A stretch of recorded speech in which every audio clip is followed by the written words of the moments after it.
Uma boa noite, queridos e amados irmãos.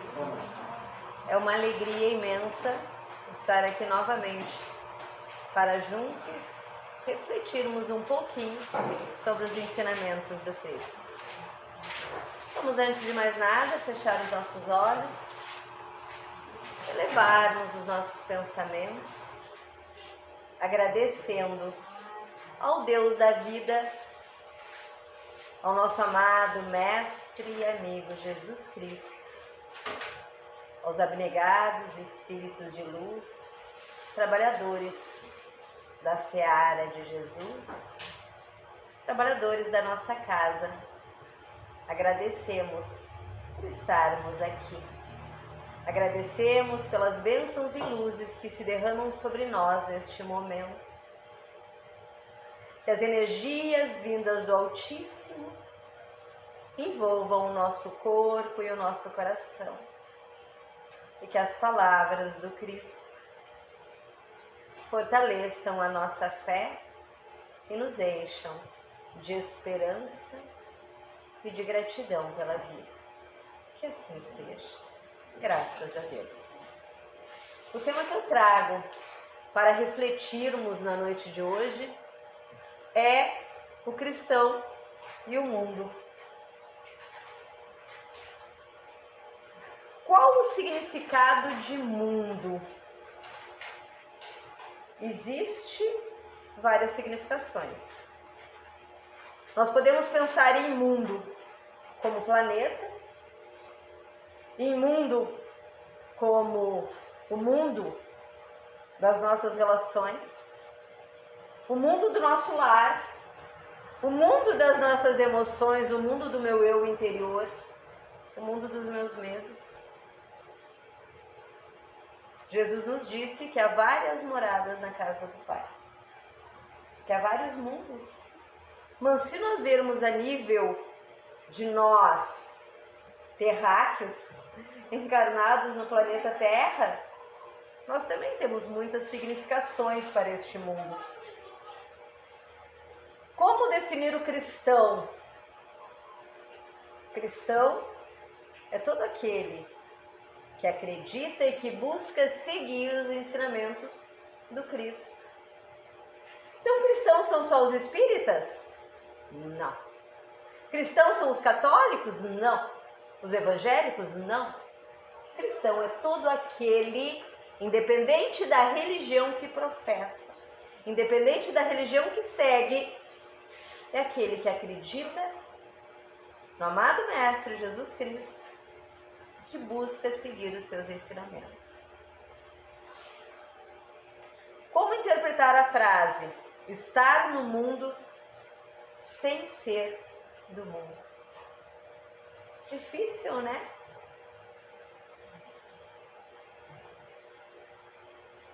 Mundo. Orbe terráqueo, a parte do universo habitada pelos homens. Essa é a definição, né? Cada planeta considerado como sendo habitado. Que é quando Jesus nos fala, né? E o Espiritismo nos fala dos vários mundos, né? Cristão. Etimologicamente, a palavra cristão significa discípulo de Cristo. E de um modo geral, todo aquele que observa a sua doutrina. Então, nós somos cristãos. Que nós estamos aqui em busca do quê? Da doutrina do Cristo. Nós estamos aqui em busca de aprendermos um pouquinho mais. Nós estamos aqui em busca de nos apropriarmos um pouquinho mais deste conhecimento para colocarmos em prática no nosso dia a dia, dentro do nosso lar, no nosso local de trabalho, principalmente junto com as pessoas difíceis. Porque amar aqueles que nos amam é fácil. Difícil é amar aqueles que nos perturbam. E Jesus nos disse: amai os vossos inimigos.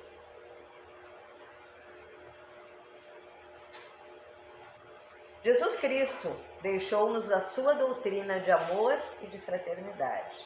A gente sempre fala, né, que a caminhada do Cristo foi uma caminhada de amor. O tempo todo. sem julgamentos, sem aspereza. Ele falava com firmeza. Ele falava para despertar as consciências, mas ele falava com amor. Seus gestos eram de amor. As suas atitudes, as suas decisões eram amorosas. Os seus ensinamentos, porém, foram esquecidos por alguns, mal interpretados por outros e transformados em artigos de interesse próprio por uma grande maioria. Eu diria que eles não foram esquecidos por alguns. 2000 anos depois, e nós ainda esquecemos de muitos dos seus ensinamentos. Mal interpretado? Até hoje os ensinamentos do Cristo são mal interpretados. Até hoje, dependendo do interesse, se coloca as palavras de Jesus.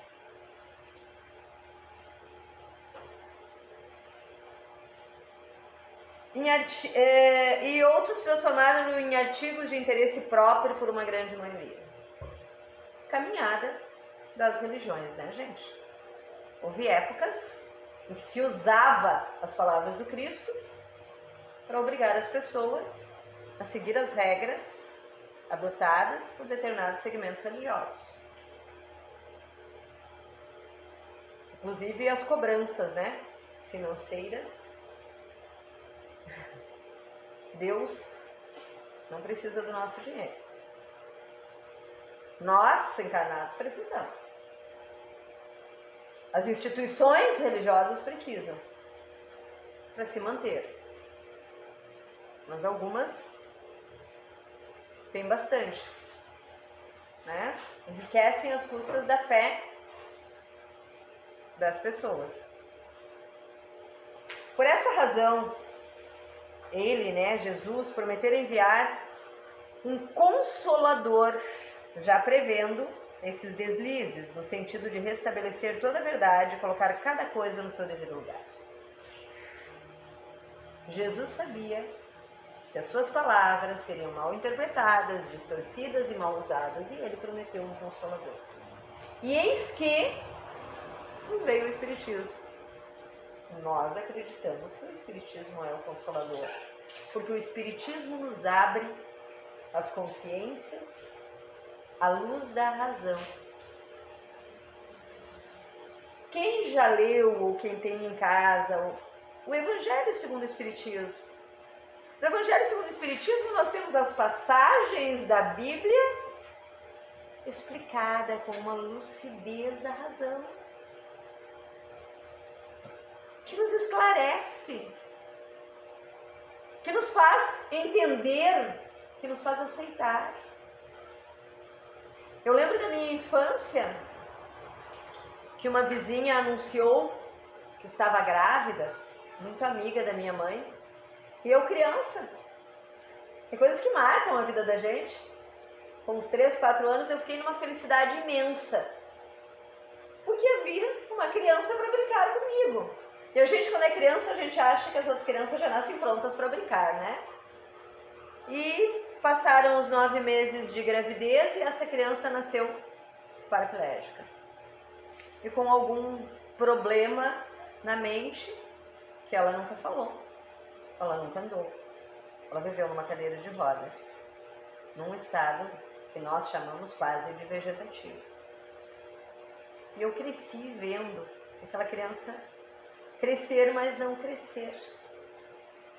E quando eu ia na missa com os meus pais, eu me questionava que Deus é este que colocou aquela criança naquela situação.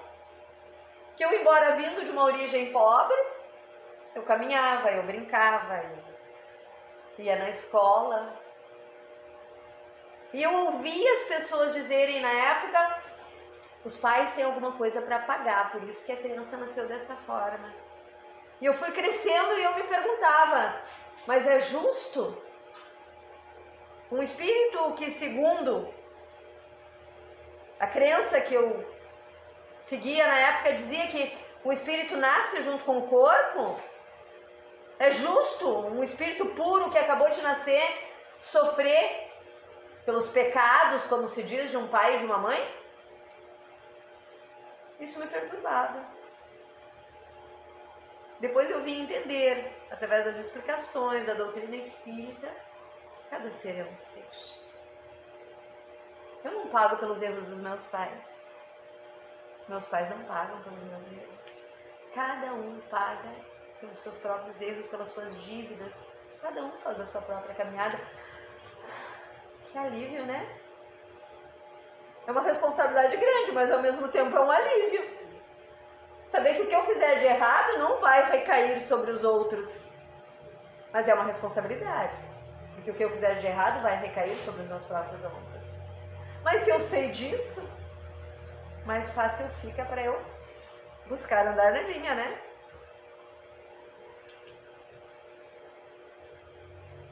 O Espiritismo, que é o Consolador prometido, veio no momento certo lembrar-nos do que ele havia ensinado e acrescentar novas verdades para a época presente. Conotação de mundo. Muitas vezes ouvimos falar sobre o mundo dos artistas, o mundo dos filósofos, o mundo grego, o mundo romano. Quando assim nos expressamos, estamos querendo mostrar um conjunto de ideias que se assemelham, formando um mundo restrito. Outras vezes nos referimos ao mundo íntimo, que expressa o conjunto de nossos sentimentos e emoções. A palavra mundo cão dá a ideia de um mundo em que o homem é lobo do próprio homem. Então olha só quantas conotações, né? Em questão do mundo. A gente ouve às vezes a expressão, né? Isso aqui é um mundo cão. Por quê? Porque a gente vê a humanidade se degradando, a violência crescendo. Então precisamos ter sempre em mente que este planetinho onde nós estamos é um planeta de provas e expiações. Quando eu digo isso, eu lembro sempre da nossa amada Marina Jobim, que já partiu para a pátria espiritual. Quando ela subia aqui, ela se tornava grandiosa, apesar do seu pequeno porte. E ela dizia, aqui, encarnado nesse planeta, não existe mocinhos. Nós somos todos bandidos. É bem importante a gente pensar nisso, né? Se a gente não está sendo bandido agora, graças a Deus, a gente tem uma carga grande, uma bagagem grande a ser resgatada.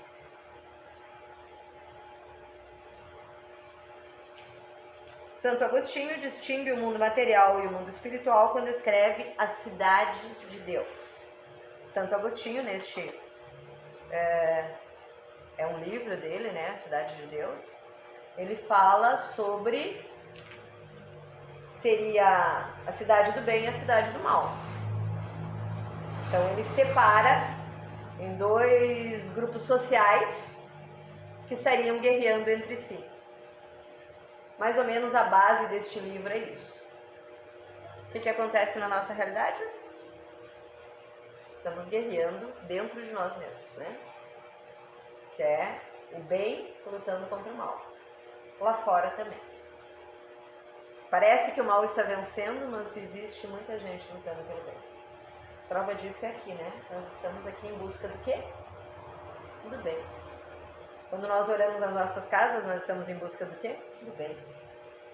Quando nós acolhemos alguém, quando nós alimentamos um pequeno, quando nós agasalhamos alguém que tem frio, quando nós oramos por aquele que cometeu um crime, também, não só pela vítima, nós estamos trabalhando de novo. Porque foi isso que Jesus veio nos ensinar. Ele não veio para os sãos, ele veio para os doentes.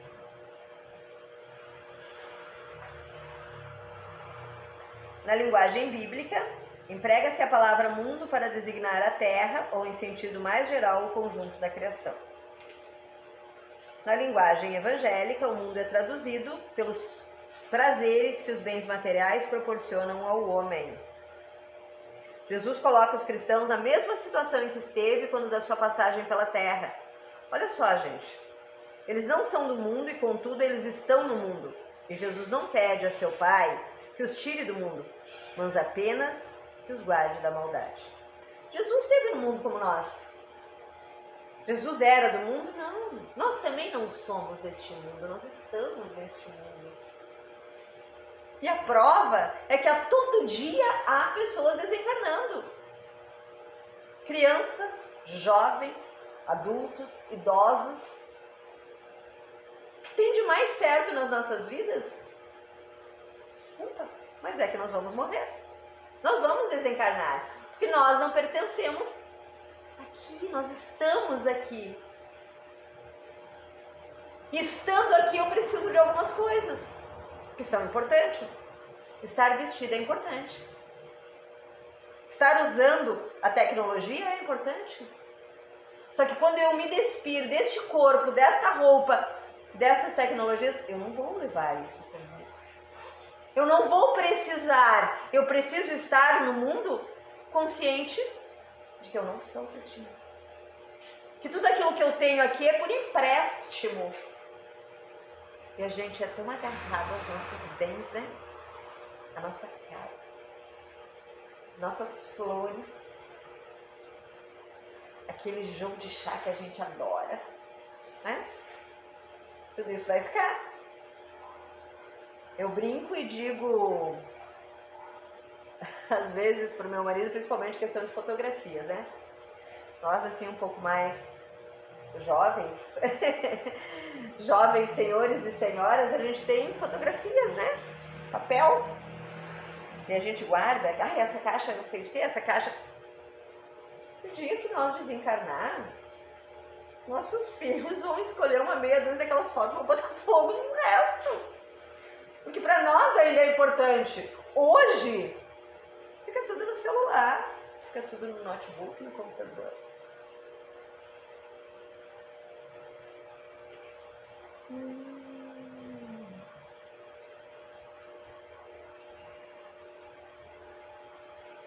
Jesus Cristo. Em Jesus está assentada a segunda revelação da lei de Deus. A primeira revelação nos foi dada por Moisés, consubstanciada nos 10 mandamentos. Moisés nos trouxe os 10 mandamentos. E Jesus veio, né? E resumiu os 10 mandamentos no chamado 11º mandamento, que é: ele juntou amar a Deus sobre todas as coisas e ao teu próximo como a ti mesmo. Olha a grandiosidade, não precisa mais nada. Quem ama não trai, quem ama não mata, quem ama não deseja a mulher do próximo, quem ama honra pai e mãe, quem ama... Qual é a chave para tudo? O amor. Amar a Deus sobre todas as coisas. Então lembrar que tudo isso que nós temos vai ficar aqui. Ouro, prata, pedras preciosas, mansões, carros do ano. Nada disso nós levaremos. É importante, nós estamos na Terra, né? Não essas riquezas que eu citei. Mas existem, né? Existe quem tem. É importante? Com certeza. Mas nós não vamos levar isso. Então, amar a Deus sobre todas as coisas. Eu não posso amar mais os bens materiais do que a Deus. Amar ao próximo como a ti mesmo. E aí vem a grande cilada. Eu não posso amar o próximo se eu não me amo a mim mesmo. E amar-se a si mesmo é um exercício. Porque a gente é muito insatisfeito. A gente é muito insatisfeito com o nosso físico, a gente é muito insatisfeito com o nosso cabelo, a gente é muito insatisfeito porque tem que usar óculos, a gente é muito insatisfeito porque apareceu uma espinha aqui, a gente é muito insatisfeito porque é muito baixo, ou porque é muito alto, ou muito magro, enfim. Estou falando fisicamente. As nossas insatisfações crescem à medida em que nós passamos para o nosso emocional. Aí nós nos tornamos insatisfeitos, nos achamos tristes, incapazes, infelizes, nós nos achamos não merecedores de inúmeras coisas. Muitas vezes nós nos tornamos refém dos outros por falta da autoestima, do amor próprio. Eu não consigo viver sem o fulano, eu não consigo viver sem os meus filhos, eu não consigo viver. Eu consigo. Eu tenho que gostar de mim. Eu ouço às vezes as pessoas falarem: eu não gosto de ficar sozinha. É necessário. É importante você aprender a gostar dos seus momentos de solidão, porque os seus momentos de solidão te propiciam estar contigo mesmo. Se observar, se conhecer melhor. Isso é muito importante. À medida que você se conhece melhor, você também desenvolve melhor as suas percepções de ouvir, de ver, de sentir. Então, vamos pensar sobre isso. A gente vive uma vida alucinada, correndo atrás de coisas que nem sempre são tão necessárias assim. Quando nós tivermos a oportunidade de estarmos um pouco conosco mesmos, vamos sentar ao nosso lado e vamos aproveitar este momento, fazendo uma retrospectiva das nossas vidas, dos nossos erros, também dos nossos acertos. Nós temos que nos orgulharmos da nossa caminhada.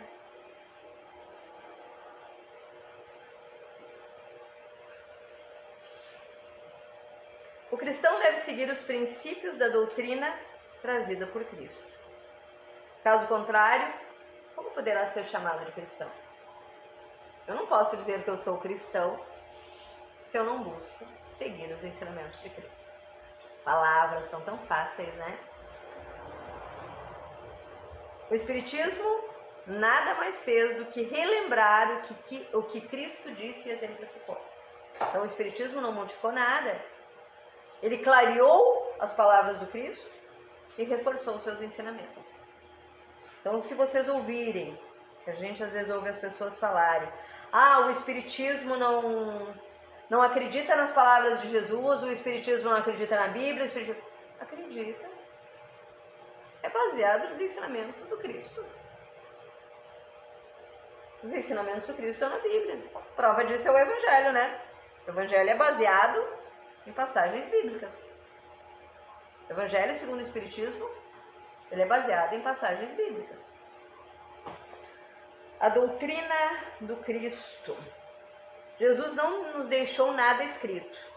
Tudo que sabemos veio por intermédio de seus apóstolos. Mateus, Marcos, João, Lucas. O Evangelho quer dizer boa nova. É nele que se encontram anotadas todas as recomendações para que cada adepto procure adaptar a sua vida à vida do Cristo, tido como modelo perfeito do homem. Eu gosto muito dessa fala. Por mais que a gente admire determinadas pessoas, vamos lembrar que aqui não existe perfeição. Por mais que a gente goste de determinadas pessoas, existe um modelo e guia: Jesus Cristo. Porque todos nós, encarnados, também quando estivermos desencarnados, né, e os desencarnados aqui presentes, nós somos todos cheios de imperfeições. A gente está numa caminhada de melhoramento, graças a Deus, graças à doutrina espírita, graças aos nossos esforços, ao nosso desejo ferrenho de nos renovarmos, né, de nos modificarmos. Mas o modelo e o guia é Jesus Cristo.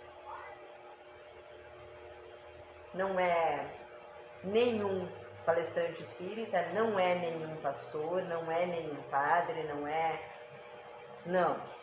Jesus.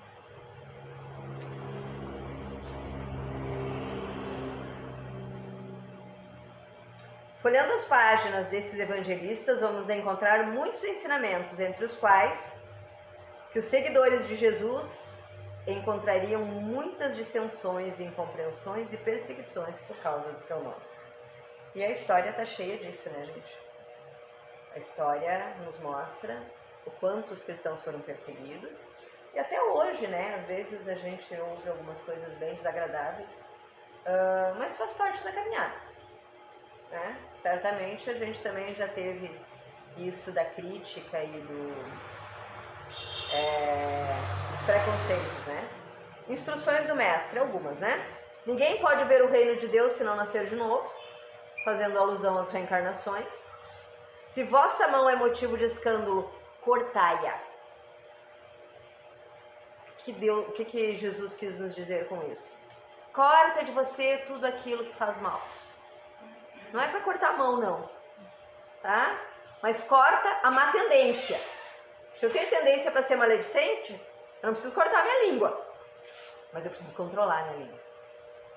Se eu tenho tendência para roubar, eu não preciso cortar minha mão. Eu preciso cortar a minha tendência para o roubo, para a enganação, para a maledicência, enfim, para o que for. Que aproveita ao homem ganhar todo mundo e perder a sua alma?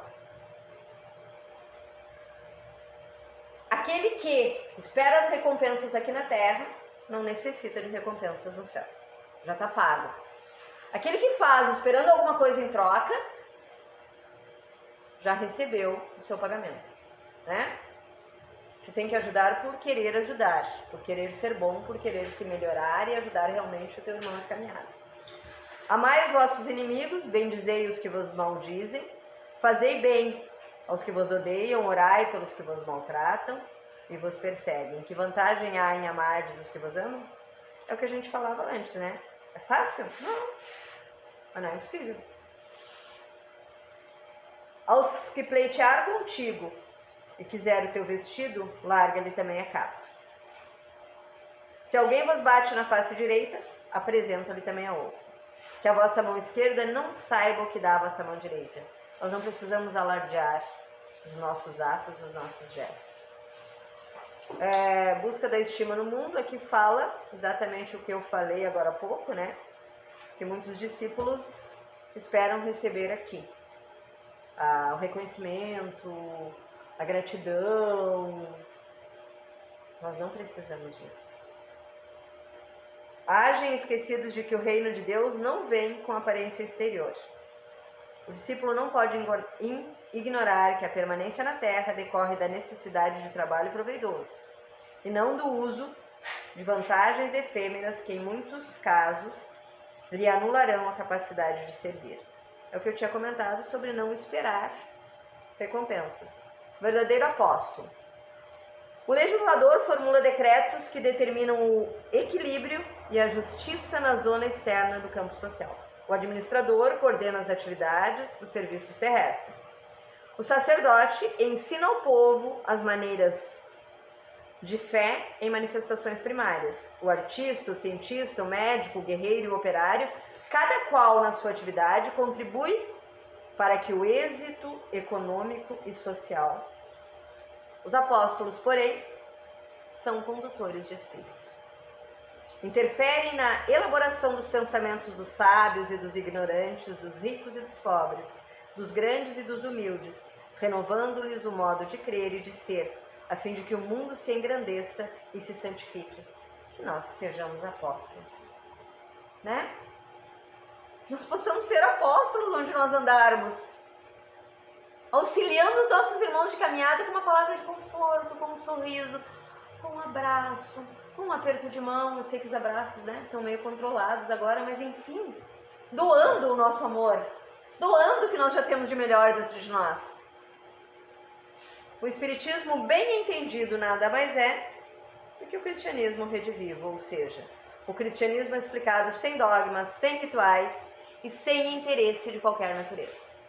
O único interesse que nós tenhamos é que todos aqueles que vêm em busca da água da vida, e a água da vida é a palavra do Cristo, possam encontrar através de nós, através das nossas atitudes, através das nossas palavras, através dos nossos sentimentos. Às vezes você não precisa expressar em palavras, às vezes um olhar demonstra para a pessoa, um sorriso. Então que nós possamos ser esses apóstolos do Cristo, que nós possamos estar no mundo sem ser do mundo, lembrando sempre que é necessário estarmos no mundo. que necessitamos sim da matéria, dos bens materiais, mas que iremos partir. E todas essas coisas aqui ficarão. Levaremos conosco só a bagagem das nossas boas ações, dos nossos bons sentimentos e dos corações que nós cativamos ao longo da caminhada, que irão conosco ou que aqui ficarão, saudosos, assim como nós sentimos saudades de corações generosos que já partiram para a pátria espiritual.